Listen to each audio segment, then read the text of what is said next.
Bonjour à tout le monde. Mon nom est Barbara Clausen. Je suis la vice-doyenne à la recherche et à la création à la Faculté des Arts à l'UQAM. Et c'est avec grand plaisir que je vais vous accueillir aujourd'hui pour la troisième table ronde dans la série On parle d'art. C'est un projet collaboratif de la Faculté des Arts avec le bureau de diplômés. Et c'est vraiment l'idée, de cette série. On avait déjà 2 tables rondes, en novembre et en janvier. L'idée est vraiment de donner la parole à la relève artistique et la Faculté des arts a organisé cette série, voilà, de tables rondes pour mettre en vedette quelqu'une de ces diplômés, quelquefois récentes, quelquefois aussi des diplômés, qui ont vraiment, hem qui sont revenus comme professeurs, comme la modératrice de notre soirée aujourd'hui. Mais pour commencer, ce soir, à cause aussi des actualités, des nouvelles actuelles très tristes, j'aimerais bien et aussi parce que c'est vraiment important de le faire, j'aimerais bien vraiment commencer avec une reconnaissance territoriale. Et cette reconnaissance territoriale a été adoptée par le membre du CRIAC, et c'est une formule de l'UQAM et c'est une formule de reconnaissance territoriale qui se lit comme suit. Je cite: «Nous voudrions commencer en soulignant que les terres sur lesquelles nous nous trouvons, à Tchouaga, Montréal, qui font partie d'un territoire ancestral jamais cédé, qui a longtemps servi de lieu de vie, de rencontres et d'échanges entre les peuples autochtones, notamment la nation Kanien'kehá:ka. Nous honorons, respectons et reconnaissons ces nations qui n'ont jamais cédé leurs droits ni leur autorité souveraine sur les terres et les eaux sur lesquelles nous nous réunissons aujourd'hui.» Donc, j'aimerais bien commencer cette soirée avec vous pour vous très brièvement présenter le titre de la table ronde. C'est la table ronde un an après, réalité professionnelle et recherche en art en temps de pandémie. La table ronde va avoir une durée de 40 minutes avec une période de 10 minutes pour la discussion. Cette conférence va en fait nous permettre de vraiment parler et de discuter un peu des défis rencontrés dans l'année dernière. Et c'est important parce que nous pensons que c'est surtout pour nos collègues, les professionnels, où cette année a été vraiment difficile à gérer, mais en même temps, il y avait aussi beaucoup de découvertes. Et qui est mieux de le discuter qu'en fait, nos participants. Je souhaite bienvenue à Justine Desrosiers, diplômée en muséologie, Véronique Proulx, diplômée en enseignement des arts visuels et médiatiques, et Madioula Kébé-Camara, qui est diplômée du bac en études littéraires. Et je souhaite aussi bienvenue à Janice Nadeau, qui est professeure à l'école de design et aussi un diplômée de l'UQAM. Avec ça, je passe la parole à Janice. Alors, bonsoir, bienvenue à cette table ronde. Merci, Barbara Clausen, pour l'invitation.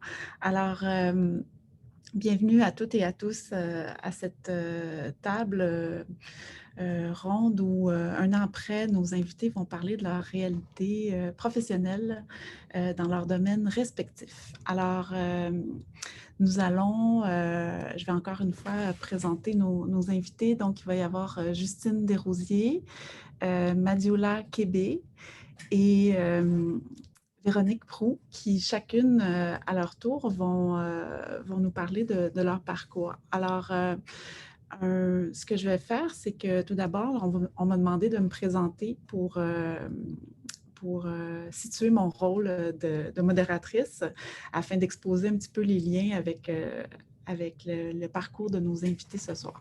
Alors, je m'appelle Janice Nadeau, je suis professeure à l'école de design de l'UQAM depuis 2020, en fait, où j'enseigne le dessin et l'illustration. Je suis également diplômée de l'UQAM. J'ai eu mon diplôme en 2002. J'ai réalisé des études de premier cycle dans le département de design graphique. J'ai ensuite poursuivi une carrière comme illustratrice, dessinatrice, livres pour enfants, publicité curiosité un petit peu roman graphique. Et depuis quelques années, j'ai amorcé un tournant vers la réalisation de films d'animation. Puis en même temps, j'ai développé une trajectoire en recherche-création, notamment à travers mes études doctorales, où je travaille autour de la rencontre entre le dessin et la modélisation numérique. Puis, je m'intéresse aux notions de matérialité et de migration du geste créateur. Donc, pour revenir au sujet de notre rencontre aujourd'hui, je vous propose de procéder en 3 temps. Donc, premièrement, on va faire un tour de table où chacune de nos invités va présenter brièvement, on va prendre le temps, ils vont nous présenter leur parcours. Ensuite, ce qu'on va faire, c'est que je vais leur poser une première question où elles vont faire un bilan de cette première année. Et ensuite, je vais leur poser une seconde question où elles vont nous parler des perspectives, des ouvertures que cette année a créées. Et à travers ça, je vous invite, chères participantes et participants du public, à poser vos questions. Si vous en avez, on va les voir dans le clavardage et je vais m'assurer que nos invités puissent y répondre. Alors, sans plus tarder, on va commencer avec Madiola Kébé-Camara. Bienvenue. Merci à toutes trois d'être ici avec votre généreuse présence en cette fin d'après-midi bien ensoleillée. Donc, Madiola, on va commencer avec toi. Tu pourrais nous parler de ton parcours. Bonjour, merci Janice. Donc, bonjour tout le monde. Je suis Madiola Kébé-Camara. Tout d'abord, je remercie le Bureau des diplômés de l'UQAM et ses organisateurs et organisatrices. Merci à Barbara Clausen, professeure et vice-doyenne de la Faculté des Arts, d'avoir pensé à moi pour cette table ronde virtuelle. Je suis finissante au bac en études littéraires, profil création, avec une concentration en études féministes. Je vais poursuivre en maîtrise, en études littéraires, en recherche-création, sous la direction de la professeure Laurie Saint-Martin. Mes intérêts de recherche se positionnent en fait sur la création littéraire déjà, puis dans la réécriture des histoires, dans la circulation de la parole, puis la pluralité des voix et la question de la mémoire et de l'héritage.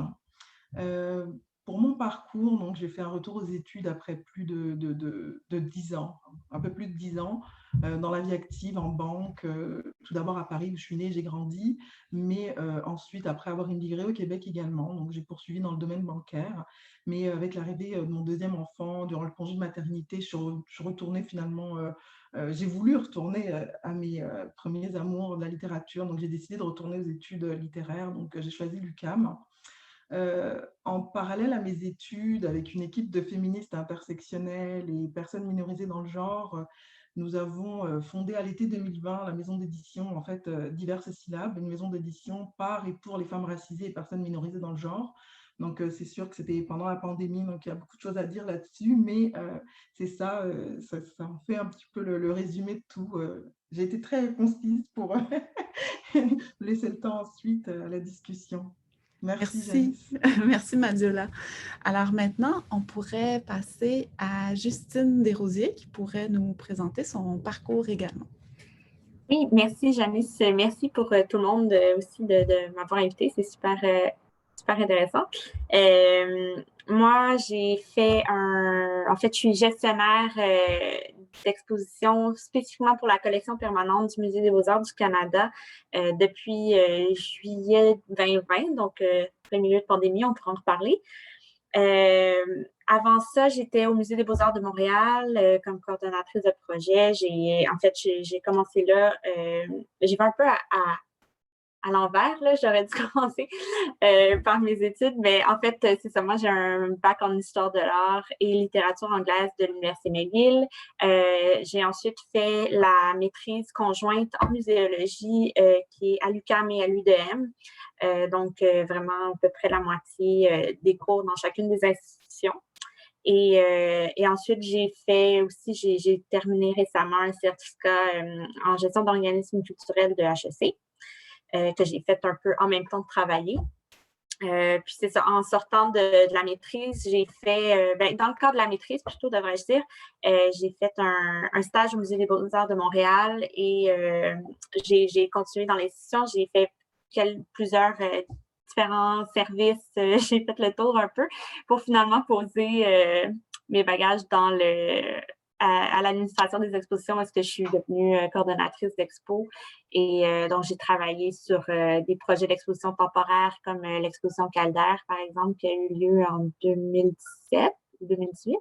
J'ai un blanc, mais une de ces années-là, ou beaucoup aussi sur la collection permanente, donc le pavillon pour la paix qui a ouvert en 2016, plus récemment les collections du Tout Monde qui a ouvert en 2019. Le temps passe vite. Donc, j'avais beaucoup d'expérience sur les collections permanentes et c'est pour ça que je travaille là-dessus au Musée des Beaux-Arts du Canada maintenant. Et je vais laisser la parole à un autre panéliste. Je pense que j'ai fait le tour. Merci, merci. Alors, merci beaucoup, Justine, encore une fois pour ce parcours, l'exposition de ton parcours. Et maintenant, on va passer à Véronique. Peux-tu nous parler un peu de tes études, ton parcours professionnel? Alors, merci en effet de cette invitation. Je suis la fière représentante de l'enseignement des arts, donc je trouve que c'est important de le mentionner. Alors, j'ai eu le plaisir de faire 2 certificats, l'un en art plastique, l'autre en français écrit. Donc, il y a eu une petite année à corriger mes lacunes en français dans ce certificat. Et puis ensuite, je suis allée donc dans le parcours, j'ai fait le bac en enseignement des arts. Et puis, je me trouvais trop jeune pour aller enseigner. Donc, j'ai fait une maîtrise donc dans la faculté des arts de l'UQAM. Donc, j'ai fait ma maîtrise à ce moment-là. Le sujet de ma maîtrise était sur le développement des partenariats école-communauté par une activité artistique. Et ce sujet de recherche m'est apparu, en fait, en travaillant dans le milieu communautaire et en travaillant, moi aussi, au Musée des Beaux-Arts. Alors, j'ai été guide éducatrice pour une saison, en fait, au Musée des Beaux-Arts. Et donc, je m'intéressais à comment faire des ponts entre l'école et la communauté. Je suis enseignante depuis 20 ans. Donc, j'enseigne à l'école La Villa Sainte-Marceline, qui est une école à cheval entre Westmount et Côte-des-Neiges. Et puis, donc, je suis professeure d'art plastique de secondaire 1 à secondaire 5. Et j'essaye aussi d'être une artiste ou une artiste pédagogue. C'est toujours le dilemme de se sentir artiste. Est-ce que je le déclare? Je me dirais artiste pédagogue. Et puis, je tente d'avoir une pratique artistique, en fait, en parallèle avec ma vie de prof très prenante, comme vous vous en doutez. Heureusement, il y a les étés. Il y a aussi de bien s'entourer, mais ça, j'en parlerai tout à l'heure, peut-être dans les perspectives. Mais donc, je tente de créer donc des projets d'exposition, des projets de livres d'artistes. Voilà. Donc, c'est ce qui résume un peu mon parcours.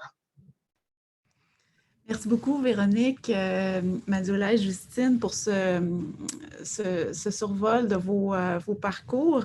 En fait, je pense qu'on peut déjà dire que ce qui vous... en tout cas, ce que je ressens, j'ai l'intuition que vous êtes des femmes très actives, dynamiques, puis qui cumulez beaucoup d'activités. Donc, je pense que c'est je pense que c'est une thématique qui va revenir. Alors maintenant... on pourrait passer à la première question que nous voulions vous poser. On voulait vous demander si vous pourriez faire un premier bilan. En fait, c'est jamais facile de faire un bilan. On est quand même encore dans le vif là, de la pandémie, mais si vous deviez faire un premier bilan comme ça, puis nous dire quels sont les défis que vous avez rencontrés dans vos domaines, en fait, Véronique, dans l'enseignement, Madiola, aussi dans ton domaine d'études, mais aussi comme éditrice, comme mère, Justine aussi dans ton travail, toi qui a commencé un emploi en 2020. Donc, on pourrait peut-être commencer avec Justine, tiens, cette fois-ci. Oui, je veux bien, je vais me lancer. C'est sûr que d'un point de vue professionnel, ça a été énormément une année d'adaptation, de flexibilité avant même que je change d'emploi. Là, à partir du moment où la pandémie est embarquée, je pense que c'est universel pour tout le monde, pour l'expérience de tout le monde. On a eu à s'adapter à énormément de changements, que ce soit de travailler à la maison, de perdre ses repères sociaux, et de commencer un nouvel emploi à distance. En plus, dans une autre ville. Moi, je suis toujours à Montréal, même si je travaille à un musée à Ottawa. Donc, vraiment d'être physiquement loin de l'institution, ça a été beaucoup de travail justement pour rencontrer les collègues digitalement et développer vraiment un contact avec eux, développer des relations. C'est jamais aussi facile qu'on voit seulement le torse. On perd beaucoup du non-verbal. On n'a pas non plus les conversations de petite cuisine ou de corridor qu'on a habituellement, qui fait qu'un milieu de travail, c'est pas juste un milieu de travail, c'est un milieu social. Tout ça, on l'a un peu perdu en travaillant à la maison. Donc, d'arriver dans une nouvelle institution comme ça, c'était beaucoup d'isolement, de doute par rapport à soi-même, mais de se donner une chance. Là. Je pense que on avait fait une rencontre préparatoire, si on veut, là, avec les autres panélistes. Puis une des choses qu'on avait, qui venait beaucoup, c'était justement la performance ou d'exceller, puis d'être, je pense que cette année-ci, ça a été vraiment pour moi, en tout cas, un moment de remettre en question c'était quoi exceller, qu'est-ce que ça voulait dire, puis qu'est-ce qui, la valeur qu'on prend dans notre travail. En tout cas, culturellement, pour moi, ça a été quelque chose qui a tout le temps été valorisé. Donc, la valeur personnelle venait entre autres, mais beaucoup de la valeur du travail et du succès qu'on avait dans le travail. Donc, vraiment de prendre un step back, là, excusez mon anglicisme, mais justement de trouver de la valeur personnelle ailleurs que dans le travail ou dans les relations de travail, parce que on ne l'avait plus de la même façon cette année. Je ne sais plus trop où je m'en allais avec ça, là. Mais en fait, c'est vraiment beaucoup c'est ça, de pas tout le temps se trouver à la hauteur comme on l'était avant, mais on est tellement habitué de se valoriser dans le travail que là, maintenant qu'on a beaucoup d'handicap, entre guillemets, là, avec la pandémie, tout est plus difficile. Puis moi, j'essaye souvent de me rappeler, en fait, qu'on est tous en train de vivre un certain trauma, là, d'une façon ou d'une autre, mais de ralentir puis d'être comme, c'est correct que je ne sois pas à la même vitesse que d'habitude ou que ça me prenne plus de temps avant de cacher les choses. Donc ça a été un gros travail pendant cette année, je pense, d'un point de vue personnel, justement, de remettre les choses en perspective, de prendre le temps de voir autre chose que le travail. Puis ouais, c'est ça. Je pense que c'est un des gros défis. Puis sinon, de façon plus large au niveau des musées, mais je pense que ça s'applique à d'autres pratiques culturelles ou artistiques aussi, de se poser. Bon, il y a eu la pandémie, mais il y a eu beaucoup de choses qui se sont passées cette année socialement. Je pense qu'on remet beaucoup en perspective pourquoi on fait les choses. Puis dans les deux musées où j'ai travaillé dans la dernière année, c'était des réflexions extrêmement actives de les voix qu'on met de l'avant. Pourquoi est-ce qu'on met ces voix-là? Pourquoi est-ce qu'on ne met pas les autres voix de l'avant? Comment on le fait? Est-ce qu'on le fait bien? Est-ce qu'on le fait de façon artificielle? Comment est-ce qu'on peut être mieux? Donc, je pense qu'avec la pandémie, ça a aussi permis de ralentir l'espèce de feu roulant, puis d'être plus réactif justement à ces questions d'actualité-là qui sont extrêmement importantes.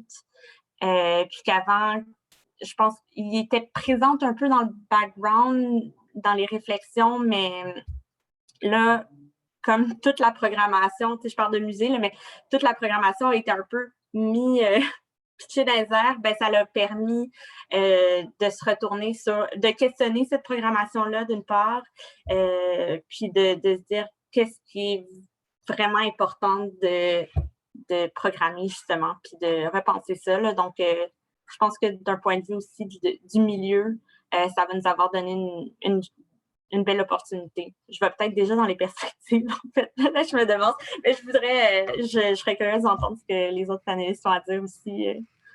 Merci. En fait, je trouve ça intéressant l'idée que tu mets de l'avant, que c'est une année qui nous a forcé à faire une réflexion autant personnelle qu'une réflexion au niveau professionnel. Donc, forcé c'est ça, à prendre conscience. Justement, à ce niveau-là, peut-être que Madiola pourrait nous présenter en fait, exposer comment toi, tu as vécu cette année-là en termes de défis, parce que je pense qu'il y a des résonances avec ce que Justine vient de nous dire.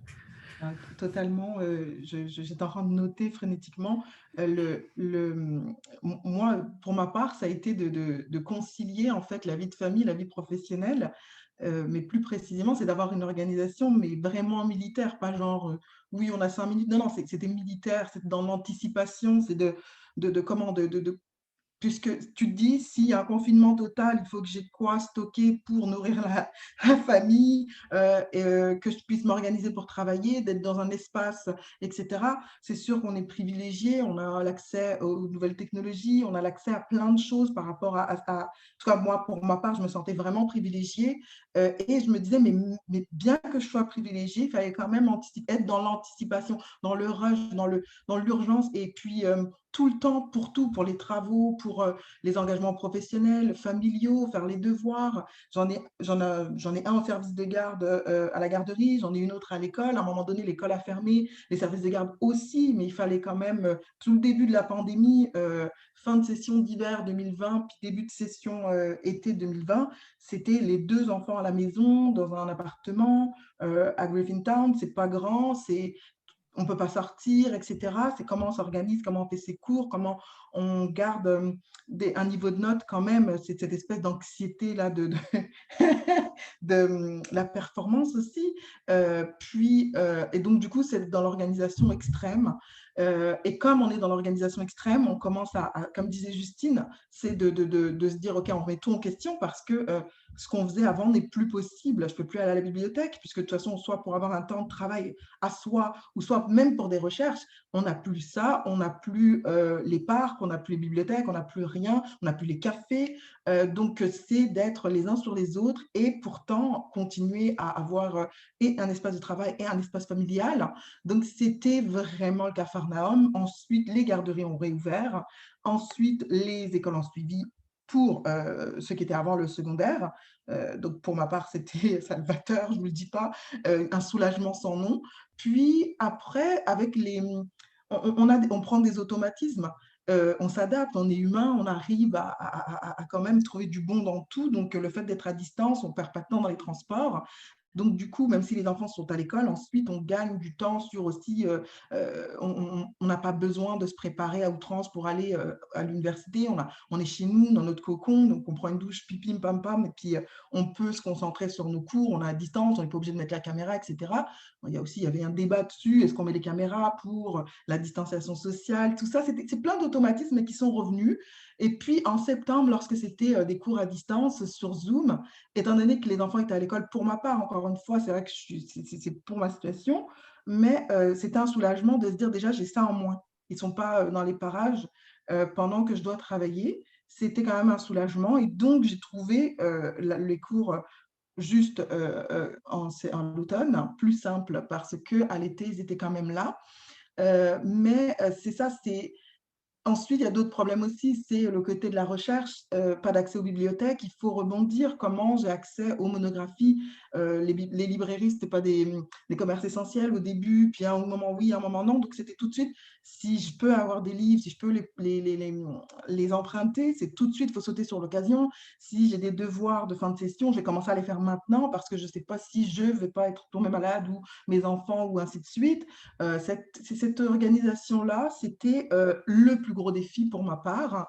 Et jongler constamment, puis se dire, OK, au cas où, et être dans le cas où, les restrictions sanitaires se poursuivent ad vitam aeternam, qu'est-ce que je ferais, comment, pourquoi, penser à l'après. On a aussi notre manière de consommer aussi, que ce soit de l'art, de la culture, mais également les commerces de proximité, on a compris leur valeur, on a compris aussi l'art, son utilité. Il y avait beaucoup de questionnements. J'ai intégré énormément de groupes de discussion parce que oui, on est connecté, mais en même temps, on est à distance, pardon, mais on reste connecté. Du coup, les réseaux sociaux, ça chauffe, puis on se connecte à plusieurs réseaux, on participe à beaucoup de tables rondes, on participe à beaucoup de projets qu'on n'aurait jamais en fait saisi, on n'aurait jamais saisi ces opportunités-là parce qu'on est dans notre train-train et on ne se remet pas en question.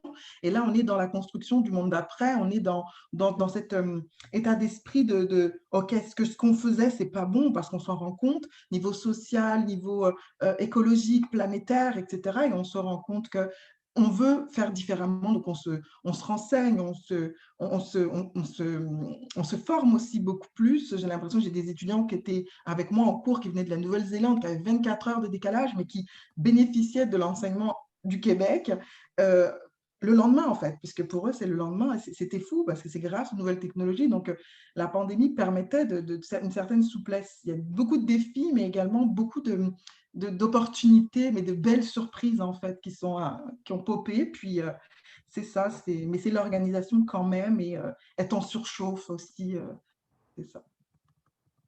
Je sais pas si je me suis égarée, mais c'est ça. Voilà.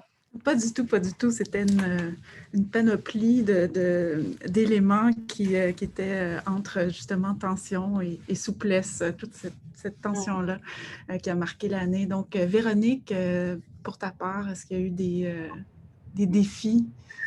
Plusieurs, nombreux défis. Je rebondirais sur ce que mes collègues ont dit, c'est que je pense que cette pandémie était de croire que l'art a encore sa place, alors qu'on était dans le service essentiel, on était dans une espèce de monde où justement il y a une certaine destruction, et donc de rester dans la création et de maintenir cet espace mental pour la création. Pour moi, ça a été quelque chose que tout de suite j'ai voulu conserver. Bien sûr, comme je suis prof et je suis dans un milieu privilégié, je dois le dire, nous avons été très réactifs et on est passé très vite en ligne, en fait. Mais en tant que prof d'art plastique, bien sûr, pour moi, c'était essentiel que mes élèves continuent à faire de l'art à la maison pour conserver d'abord ce lien privilégié que j'ai avec mes élèves, mais aussi pour qu'elles soient dans la création alors qu'elles étaient dans leur milieu familial et dans leur cocon. Le défi principal, c'est qu'elles n'avaient rien à la maison. Tout était resté à l'école, tout est resté figé, en fait. Et donc, elles n'avaient pas de matériel. Et le défi, c'était de créer sans rien, en fait. De créer avec des objets de recyclage, avec de la photo, des projets de trouver un peu de poésie, en fait, dans notre quotidien, dans notre confinement, en fait. Et je pense que ça a été un défi, mais d'une beauté en même temps très agréable. Puis de maintenir ce lien avec les élèves, pour moi, c'était un défi parce qu'à travers, bien sûr, les écrans, je travaille qu'avec des filles et le lien aussi de l'image.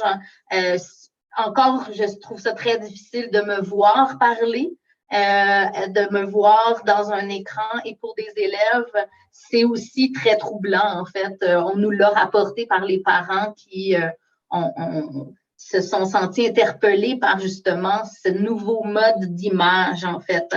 Et c'est maintenant une bataille que les élèves comme on le disait, ouvrent leur caméra pour pouvoir assister au cours. On parle à des logos, en fait.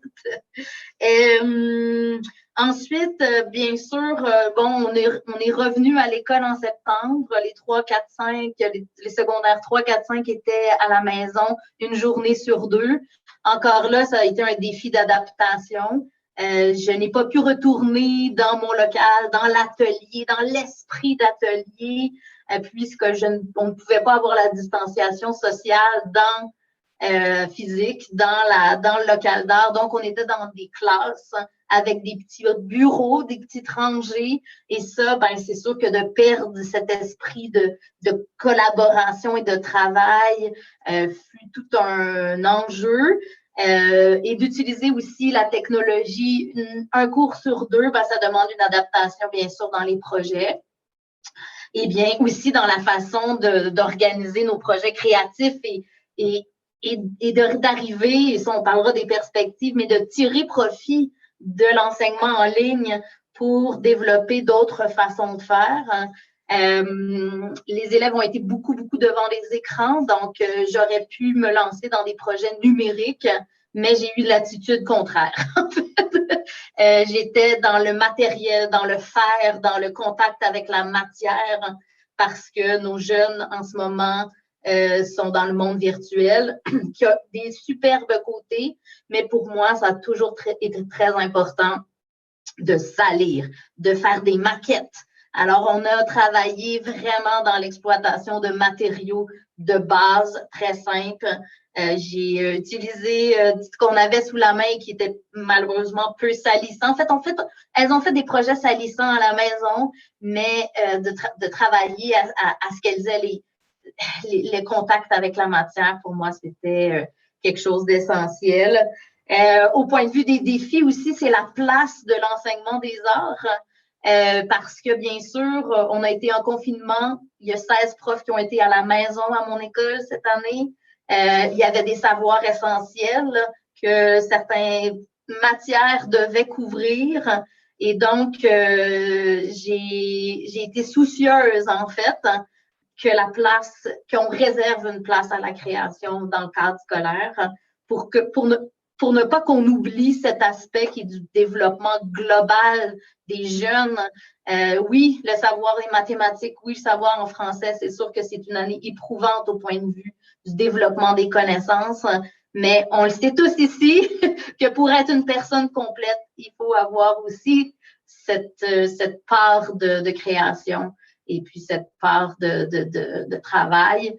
Je me suis aussi plongée dans des projets joyeux et bienveillants parce que je pense que c'était essentiel que, oui, on exploite peut-être nos troubles, c'est vrai. On a fait des projets sur la colère ou sur des choses comme ça, mais je pense que je voulais être vraiment dans la création, mais j'ai été soucieuse de cette bienveillance-là qu'il fallait développer. Donc ça, c'était un défi avec les élèves de justement développer ce lien-là bienveillant. C'était très difficile de voir nos petites élèves toutes seules dans leur maison, dans leur chambre, comme ça. J'ai trouvé que c'était souvent très poignant que de quitter une réunion comme ça et de les laisser à la maison dans leurs petites choses, leurs parents aussi avec d'autres enjeux comme ça. Donc ça a été aussi au point de vue de la relation qui est le cœur de l'enseignement pour moi et d'autant plus de l'enseignement des arts, en fait, que d'arriver à avoir cette petite étincelle entre création et professeur. Et j'espère avoir allumé quelques étincelles malgré tout dans cette année différente. Voilà. Merci. Merci, Véronique. Il y a Justine qui voulait interagir par rapport à ce que tu viens de dire. Vas-y, Justine. Oui, en fait, je trouvais ça super intéressant. Ça a vraiment comme allumé des lumières en moi, ce que tu disais, Véronique, par rapport justement à ne pas pouvoir être dans le labo, travailler avec la matière, la matérialité surtout, moi aussi, c'est plus le côté art visuel des musées dans lequel j'évolue, puis c'est quelque chose qui me manque énormément de... Puis, tu sais, en fait, on se rend compte à quel point on est chanceux d'être entouré d'art à tous les jours. Puis, à la limite, qu'on peut prendre pour acquis quand on l'a à tous les jours dans notre face. Mais je trouve que c'est quelque chose que la pandémie, en fait, j'espère, va avoir amené justement de réaliser l'importance d'être face à face à une œuvre d'art ou face à face au matériel puis de créer soi-même. À quel point c'est pas la même chose que de regarder une sculpture ou une toile sur un écran. Fait que, il y a beaucoup d'institutions culturelles qui ont décidé d'aller vers des versions digitales ou en live, ou il y a eu des pièces de théâtre live, il y a eu des musées qui ont fait des versions comme VR Tour de leurs expositions, mais ultimement, ça va jamais avoir le même bénéfice que d'être face à face à la matière. Puis ça, je pense que c'est quelque chose que quand les gens vont pouvoir le retrouver, ça va faire un bien fou. Je sais que moi, j'ai des gens dans mon entourage qui, quand ils ont pu retourner au musée, quand les musées ont ouvert, c'était comme... Puis on reçoit des messages aussi de visiteurs qui disent « Ça fait des mois que je suis chez moi, puis la première chose que j'ai faite, c'était d'aller dans un musée, puis ça a fait des étincelles pour ma santé mentale. » Fait que je pense que c'est quelque chose qui n'est pas nécessairement tout le temps valorisé dans la société, mais que de se le faire enlever, j'ose espérer que dans un futur, la nouvelle réalité du futur, en fait, ça va être quelque chose qui va être plus considéré.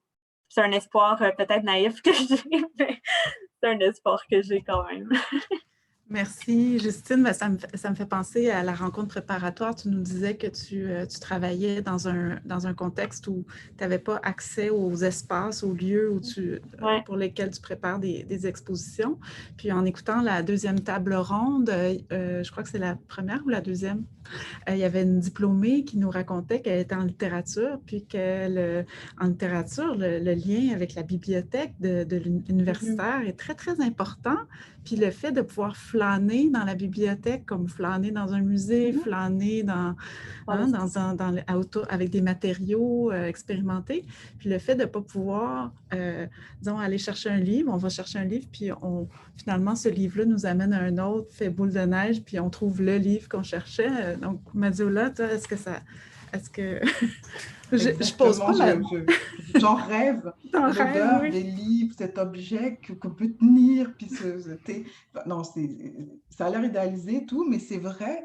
Puis, même dans le cadre de la recherche, plus concrètement, c'est aussi, des fois, on va pour un ouvrage, puis on regarde la table des matières, puis on se dit, oh, pardon, pas la table des matières, la bibliographie, on se dit, oh, tiens, elle fait référence à ce livre, c'est vrai, oh, ou le livre qui est à côté physiquement dans la même étagère, c'est ça, on se dit, oh, c'est ça que j'ai besoin, oh, mais celui-là, il a l'air intéressant, puis on magasine comme ça, en fait, on flâne, puis que ce soit par plaisir ou pour la recherche, c'est important, et c'est compliqué d'avoir ce basculement numérique, ça prend du temps, puis même quand on le faisait déjà au préalable, avant la pandémie ou la distanciation et tout, c'était complémentaire le numérique, c'était pas à la place de, et là c'est à la place de, et ça fait 1 an.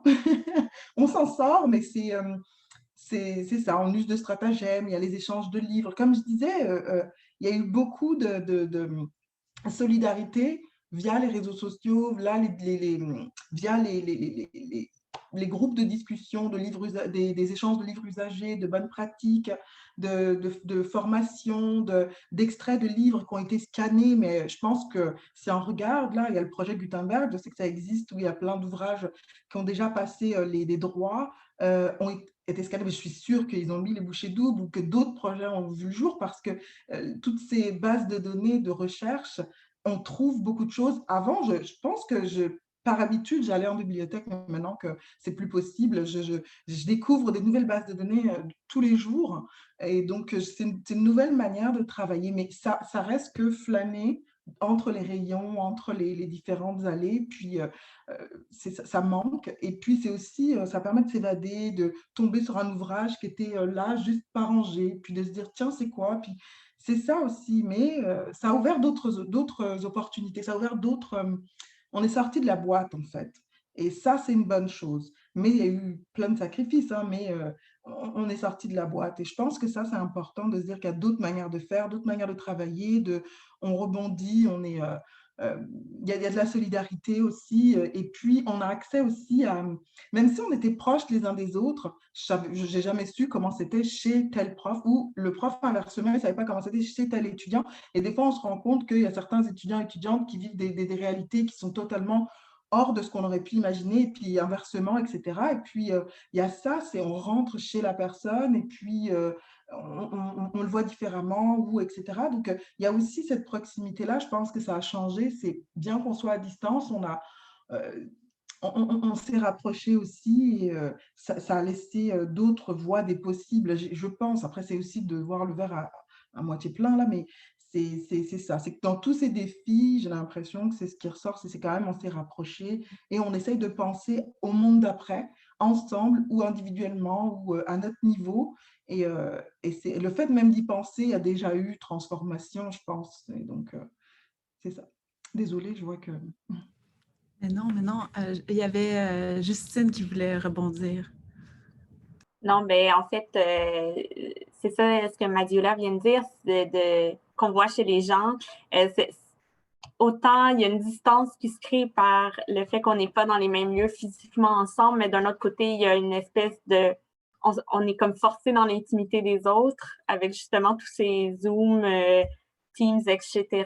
Puis ça peut donner lieu à justement des situations où ça nous rapproche, où on voit ça humanise en fait une personne qui, dans un autre contexte, tu parlais des professeurs, des étudiants, Véronique, mais aussi, en tout cas, moi, dans mon cas, j'ai raconté l'anecdote dans un all-staff meeting avec 200 personnes, la directrice qui nous parle du strategic planning, les gros trucs super sérieux, puis en plein milieu qui se fait interrompre par son fils qui veut une barre aux fraises.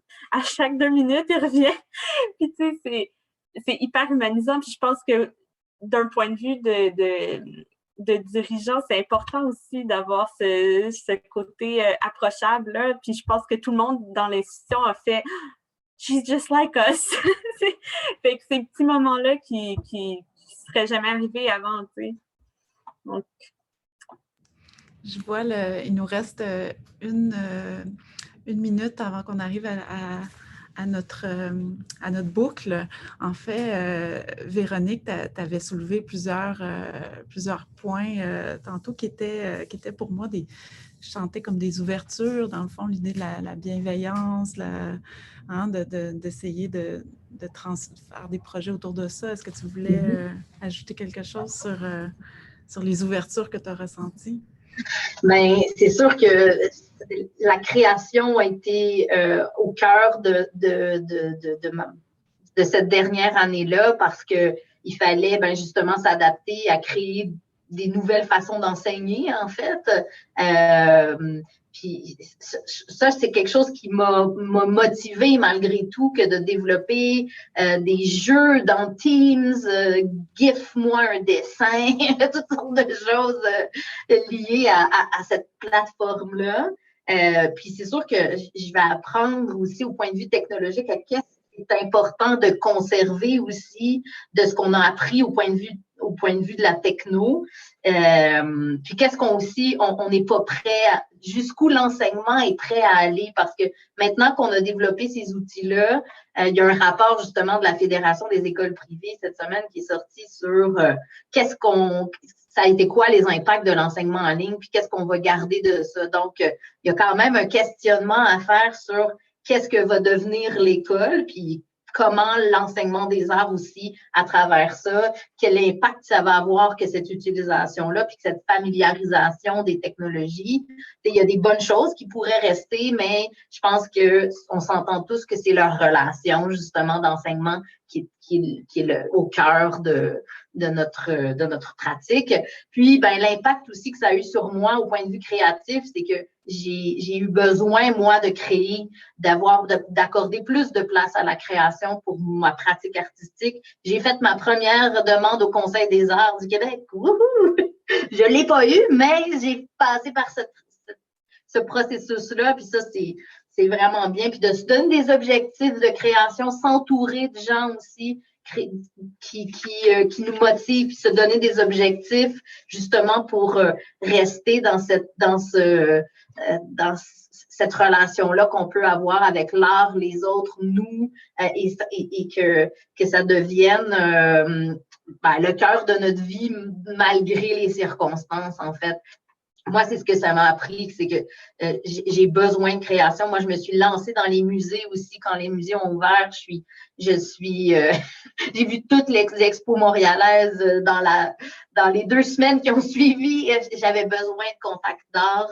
Et donc, ça, je pense que ce manque-là, justement, comme le disait Justine, nous a lancé, on a d'autant plus ressenti le besoin quand on a un manque, en fait. Puis c'est de voir qu'est-ce qui va rester de ça. Mais je pense qu'il va rester du bon, je crois. Voilà. Écoutez, on est déjà dans notre dans la toute fin. Véronique, Madioula, Justine, est-ce que vous vouliez ajouter peut-être Justine ou Madioula un petit mini-mot de la fin pour une dernière chose que vous n'aviez pas eu le temps de partager ou ça vous semble, vous avez l'impression d'avoir couvert? Ben, en tout cas, moi, je pense que c'est ça, on va rester sur le mot de Véronique qui nous parle que, en fait, l'essentiel pour elle, ça a été les relations. Puis Madioula aussi qui en a profité pour fonder une maison d'édition. Justine qui a commencé un nouvel emploi, justement. Donc, ce sont des parcours très diversifiés que vous avez, puis qui sont tellement dynamiques, en tout cas, de vous entendre comme ça partager, puis de voir les liens entre vous, puis à quel point on rebondit l'une sur un élément que l'autre vient de nommer. Je trouve ça vraiment enrichissant. Puis, je continuerai à échanger avec vous longtemps. Je vois que nos participants n'ont pas de questions supplémentaires. Donc, je pense qu'on pourrait clore la rencontre d'aujourd'hui en vous disant merci beaucoup à vous trois de votre généreuse participation. Merci à nos invités, aux participants, en fait, aux invités et aux participantes et participants. Merci à la Faculté des arts, Bureau des diplômés, la recherche et la création à l'UQAM qui est très riche, effervescente. Puis, je vous remercie beaucoup d'avoir été là et bonne fin de soirée à toutes et à tous. Merci. Merci.